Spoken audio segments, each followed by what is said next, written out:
নীলফামারীর ডোমারে অটোরিকশা সহ নিখোঁজের ৭ দিন পর আরিফ হোসেন নামে এক কিশোরের অর্ধগলিত গলাকাটা মরদেহ উদ্ধার করা হয়েছে। শুক্রবার বিকেলে উপজেলার সদর ইউনিয়নে সাধুর আশ্রম সংলগ্ন মাঝাপাড়া এলাকায় একটি সেচ পাম্প ঘর হতে মরদেহটি উদ্ধার করা হয়। ১৪ বছর বয়সী আরিফ ডোমার পৌরসভার কাজীপাড়া এলাকার মোহাম্মদ আনোয়ার হোসেনের ছেলে। সে গত ১৯ আগস্ট শুক্রবার বিকেলে তার বাবার অটোরিকশা নিয়ে বের হলে আর বাড়ি ফেরেনি। শুক্রবার সকালে এলাকাবাসী খবর দিলে ঘটনাস্থলে যায় পুলিশ ও স্থানীয় সূত্রে জানা যায়, ওই সেচ পাম্প ঘরটি থেকে অনেক দুর্গন্ধ বের হচ্ছিল।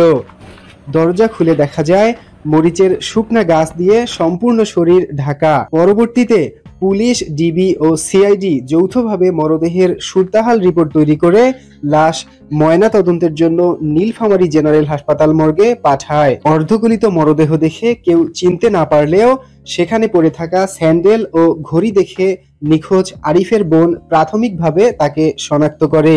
ডোমার থানার ভারপ্রাপ্ত কর্মকর্তা মাহমুদুন নবী জানান, প্রাথমিকভাবে স্যান্ডেল ও ঘড়ি দেখে ঝর্ণা আক্তার নামে এক নারী তার নিখোঁজ ভাই বলে শনাক্ত করেছেন।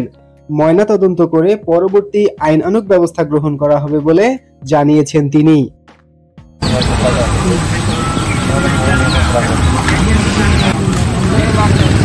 আরফিনুল ইসলাম,